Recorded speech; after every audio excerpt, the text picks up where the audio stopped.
Hello there, I'm Sarah, thanks for watching, and today I want to talk about how to practice yoga when your knees are a little bit cranky. So this is not a guided practice, this is more of an informational video to kind of help you work around your knee pain when you are practicing yoga. So I'm going to start by just giving some basics. What causes knee pain, right? There's so many reasons, because even though it's a simple joint, it's a hinge joint, like a door hinge, that's supposed to just move in a certain direction. So it's just supposed to do this, right? What happens is if the muscles here are not providing stability, or the muscles here are weak, there's a chance that there's a misalignment. So a lot of the time, sometimes people when they're doing yoga, they might get hurt because let's say they are in a position like this.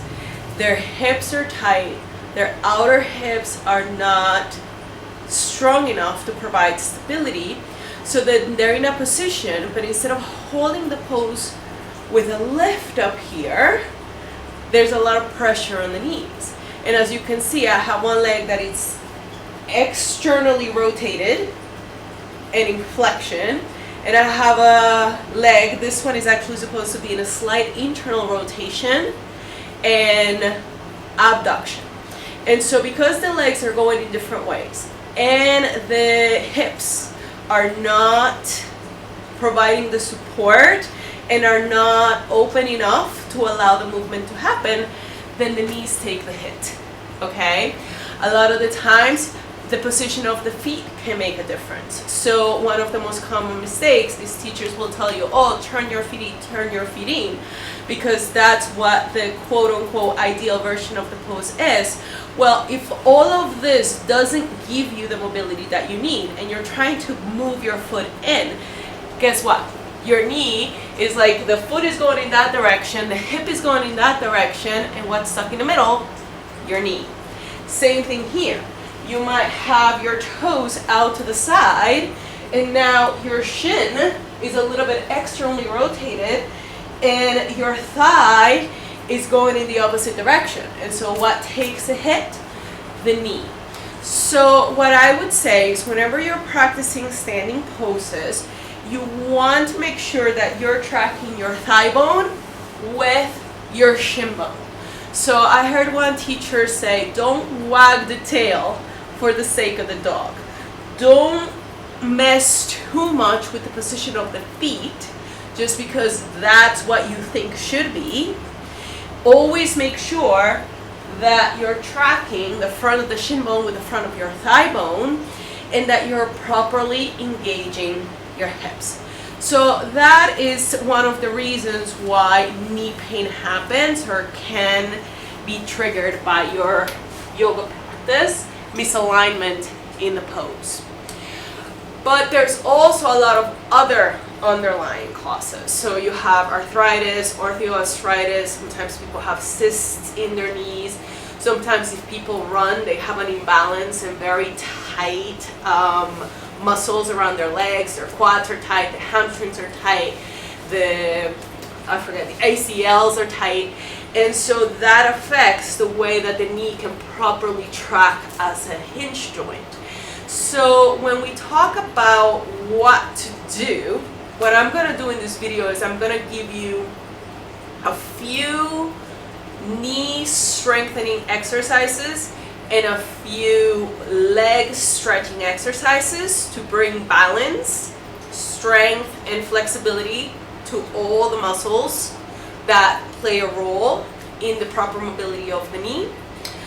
And then I'm going to give you some modifications that you can do for your yoga practice to just make things a little bit more comfortable as you allow the knee to heal.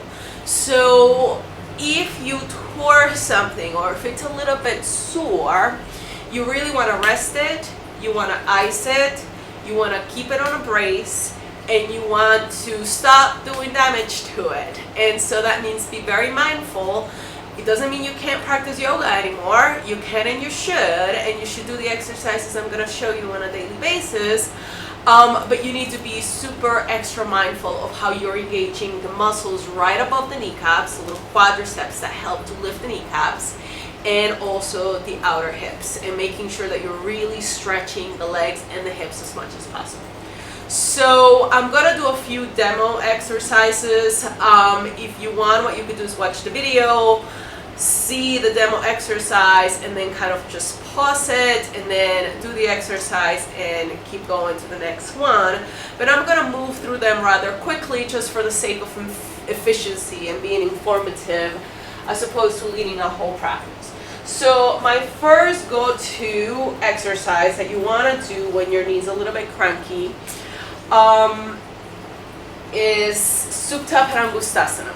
And so you lay down on your back and you hook the strap over your foot. Because we are focusing on this leg, which is, let's say that's the one with the knee pain, the other leg can just be bent. The classic form of the pose is a straight leg, but for today I want to just focus on this straight leg that's up.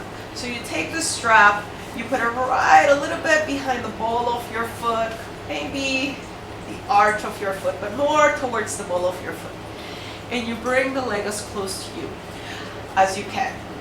The leg must be straight. So if you're here and that's where your leg is straight, that's wonderful. When you come here, if the knee bends, then you're missing the point. The leg must be straight. So move it as far away from you as you need to in order to straighten the leg. And you'll take a few breaths here. I say hold each one of these positions for about 60 seconds. So the whole exercise should take you about 6 minutes. 3 positions on the right, 3 positions on the left. So this is position number 1. And you're gonna hold the strap with the right hand. You're gonna take the right leg out to the right. This right elbow is gonna come to shoulder height. And you're gonna hold here. And now this is going to stretch the inner leg all the way through the inner knee and the inner ankle. You wanna keep your foot flexed, the top of your quadricep engaged. Then you hold here for about 60 seconds. To come out of this pose, you bend the knee, you come to center, and then you're gonna go over and across. For sake of this video, so you can see me better, I'm just gonna switch feet real quick because you'll have 2 options. When you go over and across, you're gonna take the opposite hand and kind of lean over. And now you're gonna get a deep stretch through the entire outside of your leg. Your foot's still flexed, your leg is completely straight, the muscles right above the kneecap are firm, and your opposite arm is kind of providing a little bit of leverage back here. If this is too much and too intense, you can forget the strap and just bend the knee and just gently twist over to the side. It's still gonna give you a stretch through the outer hip and through the lower back. So depending on how tight you are, how tight the outside of your legs is in your lower back, then you could either do it with the strap on the foot, or you can bend the knee and make it a little bit more gentle. So 3 on one side, 3 on the other. So that's for stretching all sides of the leg. You're basically stretching the back, the hamstring, and the calf. Then you're stretching the inside, and then you're stretching the outside. And that's a good warm-up for when you start working in yoga. I would say if you're gonna practice yoga while you have knee pain, start every class with that exercise. The next one is just little leg lifts. And what you want to do is just sit up straight. If you feel like you need to support yourself back here with your hands, you can. And you're going to do kind of 2 levels of this. We're going to bend one leg just so that it's out of the way and you can just focus on the straight leg. And what I'm doing here is I'm just letting my ankle lift about 2 inches off the floor. And you're going to feel that right on the muscles right above the kneecap. Okay, just lift and lower, lift and lower, lift and lower. You want to do as many repetitions as you can before it cramps. So I cannot tell you exactly how many repetitions you need to do because it depends on how strong your quadriceps are. For some people, 10 repetitions, the muscles are already cramping. And for some people, they can go 20, 40 repetitions and there's still no problem. So watch, count, and always try to go a little bit beyond your comfort level without creating a cramp in your quads or in your hip flexors. So that's like a baby exercise. Your torso is as straight as possible, and you're gently lifting the knee. Okay. The other exercise is the same. So you of course do the right, and then you do the left. Baby lifts. Just an inch or two above the floor, no more than that, just to engage the muscles right here. So you could even put your hand on top of your knee and you'll feel the quadriceps engaging right here. Okay? The other one is similar, but a little bit higher. That's going to shift some of the effort to the hip flexor as opposed to just the quads. And if you need to lay back to make this happen, that's okay.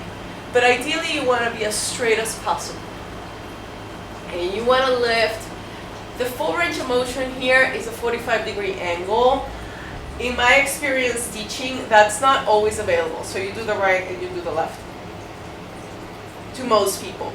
So then I have no problem asking them to just lay back a little bit and work at whatever angle they can. That's going to give them strength in the hip flexors.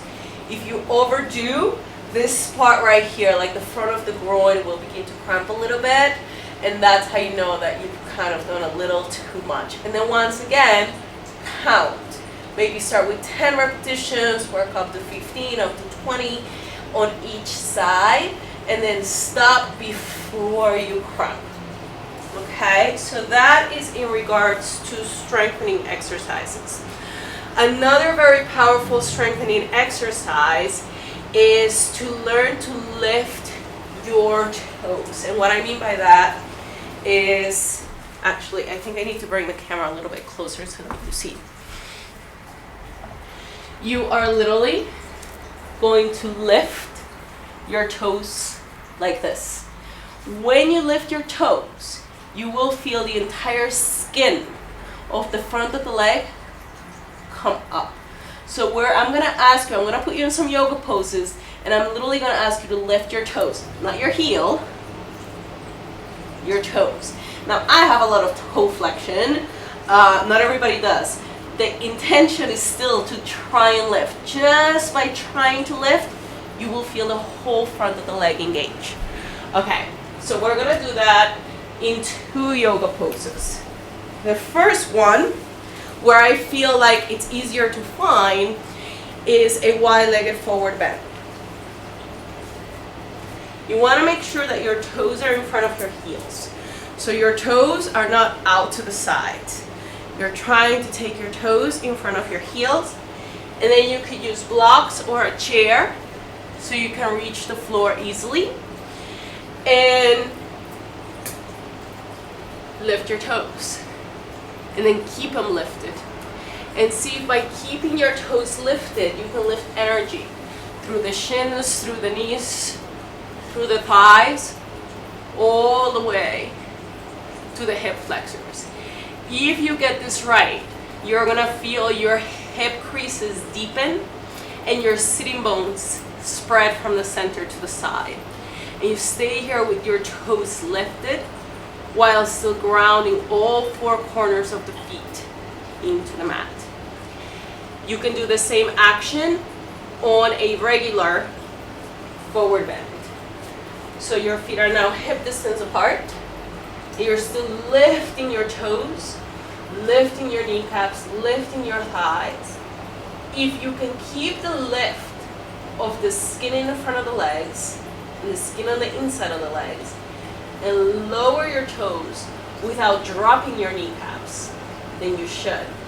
But when you're first getting started, the lifting of the toes can teach you what lifting the skin on the front of the legs and the skin on the inside of the legs feels like. With practice, you can keep the lift of the legs and lower your toes, but that's a learned skill. Okay, so that's in regards to strengthening and stretching, simple exercises that you can do to help your knees. Now I'm going to do some modifications of like classic yoga poses that you can modify in a certain way to help your knees be happy as you practice. So, I forgot to grab my chair, hold on.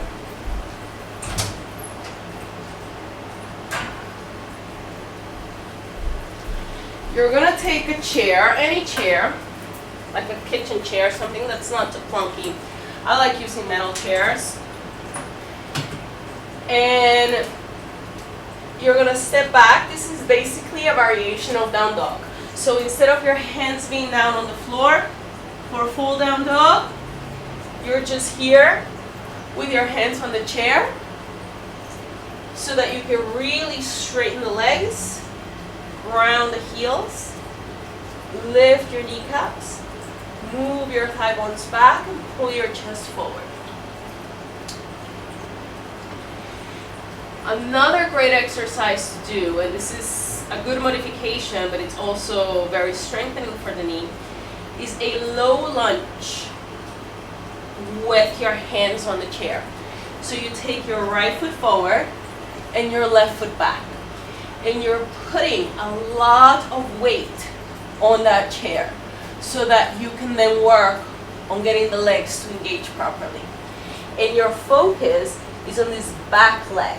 You're firming your knee and moving your thigh bone up to the sky as you bend the front leg deeply. And then you breathe here. So using the chair as a modification is going to take a lot of the weight of the legs so that you have the ability to find the right action. You do that on the right side, you do that on the left side. I also like using the chair for some of the standing poses. So triangle pose. Inhale, arms up, exhale, hand on the chair. This is just going to give me a lot more height. There's not going to be that strain in trying to get down there, which puts more stress on the legs. If I just take my hand to the chair, now I have this space and I can really work on lifting the kneecaps, lifting the inner legs, and keeping the muscles of the legs hugging tight towards the bones. So this is a good modification of triangle. This would be a good modification of extended side angle. Just putting your hand on the chair as opposed to the hand on the elbow or the hand on the block, which is going to put a lot more weight in the legs. By taking your hand to the chair, you're transferring some of the weight over here so that you can really work on the proper actions of the legs without the extra weight. If that still proves difficult for you, you could always literally sit on the chair and do your extended side angle here. Keep this foot and this leg at an angle that's comfortable. Don't try to get that foot in the perfect alignment in line with the front leg, because again, if your hips are not really open, then the knee's gonna take the toll.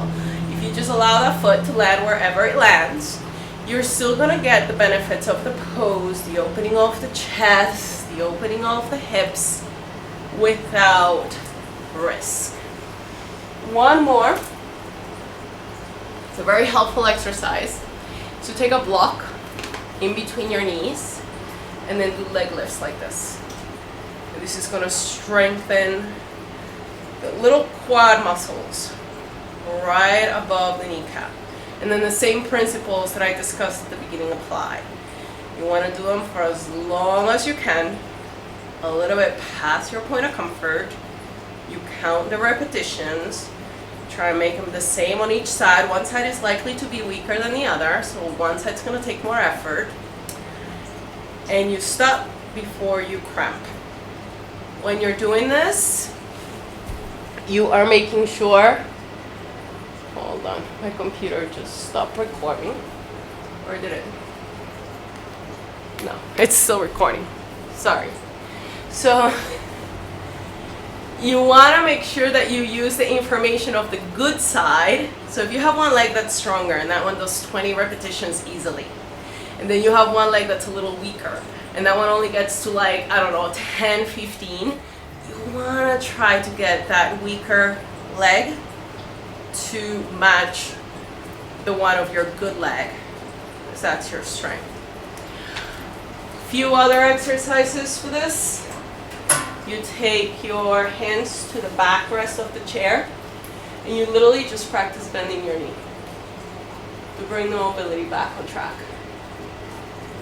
That's working the glute and the hamstring. You do one leg, you do the other. And then you could also do hip strengthening exercises where you go back and then you go with straight leg, back and forward. And this is again strengthening the glutes, strengthening the back of the body to teach the leg how to work properly. What you don't want to do is you don't want to go back and open your leg like this. You want to see that your hips stay square, and if you're doing it right, you're going to feel it in your buttocks. Okay? You do a few sets to the back. Again, you determine your count, and you do a few sets to the side, straight to the side. And you're really gonna feel that right on the outer hip. And if those muscles are weak, this is a lot of help for your knee. By strengthening the muscles of the hips, you are actually doing your legs a huge favor. Your knee is a huge favor, because then they don't have to compensate for the weakness of your hips. They're very simple exercises, but they're actually very, very helpful. So, stretch, strengthen, modify as much as you can using the chair for standing poses. Sometimes, if you're doing like seated poses, using something like a blanket in between your calf muscles and your hamstrings, right here, you bring the blanket all the way to the back of the knees, and you sit. And then what you've done is you've given the knee a little bit extra space by putting something right behind the knee joint, and that allows you to stretch the muscles of the knees a little bit through the front. If you're experiencing pain in the back of the knee, this might not be the best option, but there is one little trick that I used once when I was having pain in the back of my knee, which was to take my two thumbs and take them right up to like the knee pit, and then massage the calf muscle all the way down. Because a lot of the times, the pain in the back of the knee comes because maybe you had a calf muscle cramp that pulled on something, or a hamstring cramp that pulled on something. So if the pain is in the back of the knee, then try and get in there very gently, because there's many reasons for the pain of the back of the knee, and one of them could be like a torn meniscus, or a torn the ligament that ties the two bones, the tibia and the femur, together. It's not coming to me what that ligament is called right now, but basically you have two bones like this, and you have a ligament that kind of crosses from one to the other, and sometimes if that gets a little tweaked, then, or a little torn, then you just have to be patient and wait for it to heal. So the thing that you have to remember about knee pain is you can work on the outer hips, you can stretch the legs, you can stretch the quads, you can strengthen the quads and the hip flexors. But at the end of the day, you need to just let it rest. The knee joint itself needs to just be still with a brace, ice it, elevate it, be kind to it, be patient with it. I used to study a lineage of yoga that he said you can mess with the gods, but you can't mess with the knees. You have to be patient with your knees, you have to respect your knees. It's going to teach you acceptance and love and patience. A lot of the time, sometimes, our legs are the symbology of the legs is to move us forward to the next step in life. So a lot of the times when we're trying to move forward energetically, emotionally, sometimes something down here will just stop us because unconsciously we're afraid. And so I would invite you to embrace the lesson and just keep working with it patiently and keep taking one small step at a time in the direction of spiritual awakening and healing and emotional, whatever it is that you're working on.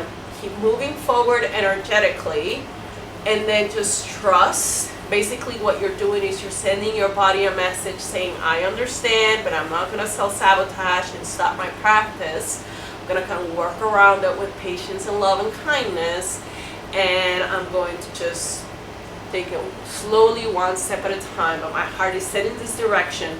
And so do a little bit of introspection and see what is it that maybe is unconsciously holding you back from the steps that your spirit wants to take. So thank you so much for watching. Again, I'm Sarah. My website is sarahco.com. I have been practicing for 20 years. I have been teaching for 10. Feel free to reach out to me with any questions you might have. Have a wonderful day. Namaste.